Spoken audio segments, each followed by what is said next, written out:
এটা হচ্ছে বাংলাদেশ জাতীয়তাবাদী দলের ভারপ্রাপ্ত চেয়ারম্যান জনাব তারেক রহমানের রাষ্ট্র বিনির্মাণের যে 31 দফা ঘোষণা করেছিলেন 2023 সালে, যে বাংলাদেশ জাতীয়তাবাদী দল যদি আল্লাহর রহমতে সামনের নির্বাচনে রাষ্ট্র ক্ষমতায় যায়, তাহলে রাষ্ট্র কিভাবে চলবে, রাষ্ট্র কিভাবে বিনির্মাণ হবে, যে রাষ্ট্রকে ফ্যাসিস্ট হাসিনা এবং হাসিনার দূষররা যে রাষ্ট্রটাকে বিদেশিদের কাছে বর্গা দিয়েছিল, দেশের আইন শৃঙ্খলাকে নষ্ট করে গুম খুন রাহাজানি করে হাজার হাজার ছেলে মেয়েদেরকে মেরে ফেলেছে এই বৈষম্য বিরোধী আন্দোলনের সময়, এবং গত 15 বছর বিএনপির অসংখ্য নেতাকর্মীদেরকে গুম করেছে, খুন করেছে, লক্ষ লক্ষ মামলা দিয়েছে, মানুষের উপরে অত্যাচার নিপীড়ন নির্যাতন করে বাংলাদেশকে এটাকে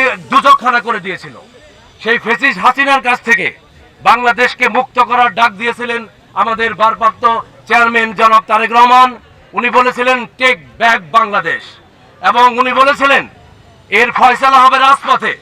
সুতরাং রাজপথে বৈষম্য বিরোধী আন্দোলনে, ছাত্র জনতার ঐক্যবদ্ধ আন্দোলনে এই দেশটাকে আমরা রক্ষা করেছি, এখন এই দেশকে বিনির্মাণ করতে হবে। সুতরাং আগামী নির্বাচনের পর এই রাষ্ট্র কিভাবে বিনির্মাণ হবে, তার জন্য এই 31 দফা উনি 1 বছর আগেই ঘোষণা করেছিলেন।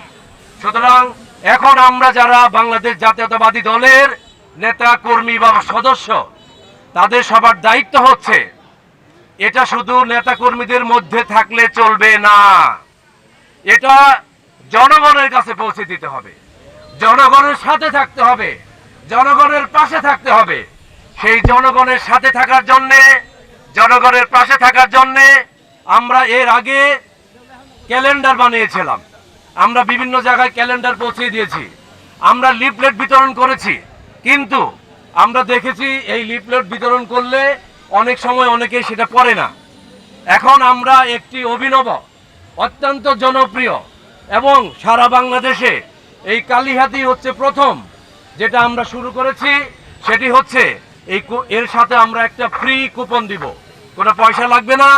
সেই কুপনের 5টা লটারি হবে, 5টা পুরস্কার দিব, একটা মোটরসাইকেল, একটা টেলিভিশন, একটা মোবাইল ফোন, একটা রাইস কুকার এবং একটা ব্লেন্ডার।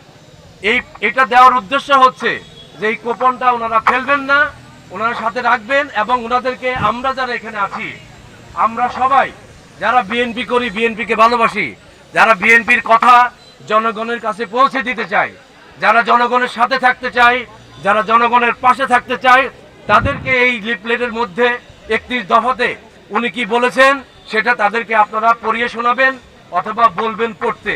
যে পড়তে পারে উনি পড়বেন, যে পড়তে পারে না তাকে পড়িয়ে শোনাবেন। এটাই হচ্ছে আমাদের দায়িত্ব, কর্তব্য। দলের কর্মী হিসাবে আমাদের প্রত্যেকেরই এটা দায়িত্ব, ঠিক কি না?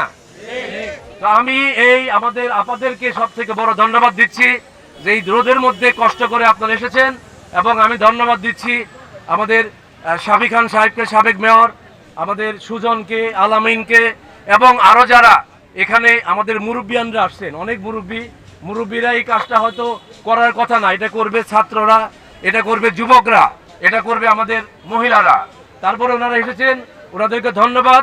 কারণ একটা মুরব্বী একটা কথা বললে 100 লোক শুনবে, কি বলেন? আপনারা গ্রামে গিয়ে এই লিফলেটটা পড়ে শোনাবেন, এবং এর সাথে যা লেখা আছে কুপনগুলো আমাদের লোকজনের কাছে পৌঁছে দিবেন। এখন যারা যারা এখানে লিফলেট নিয়েছেন, আপনারা সবাই এটাকে কুপনটাকে ফিল আপ করে আমাদের লোকজনের কাছে দিয়ে দিবেন। আমরা অতি শীঘ্রই একটা লটারি করে এর মধ্যে যে নাম্বার লেখা থাকবে সেই নাম্বারে আমরা পুরস্কারটা পৌঁছে দিব। সবাই ভালো থাকবেন। আর কোনো রাজনীতি বক্তব্য দিব না, শুধু বলবো আমাদের দেশনেত্রী বেগম খালেদা জিয়া অসুস্থ, আপনারা ওনার জন্য দোয়া করবেন, ওনার জন্য সুস্থ হয়ে ওঠেন। আপনারা দোয়া করবেন আমাদের ভারপ্রাপ্ত চেয়ারম্যান তারুণ্যের অহংকার তারেক রহমানের জন্যে, উনি সুস্থ হয়ে দেশে ফিরবেন, খুব শীঘ্র দেশে ফিরবেন, এবং 1 সপ্তাহের মধ্যে বাংলাদেশের আগামী সংসদ নির্বাচনের ঘোষণা আসতেছে। আপনারা তার জন্য সবাই প্রস্তুতি নেন। সবাই ভালো থাকবেন। খোদা হাফেজ। বাংলাদেশ জিন্দাবাদ। আমাদের দেশনেত্রী বেগম খালেদা জিয়া, ওনার জন্য দোয়া করবেন। বেগম খালেদা জিয়া জিন্দাবাদ। দেশনায়ক তারেক রহমান জিন্দাবাদ, শহীদ জিয়া অমর হোক, বাংলাদেশ জাতীয়তাবাদী দল জিন্দাবাদ, বাংলাদেশ জিন্দাবাদ। আসসালামু আলাইকুম।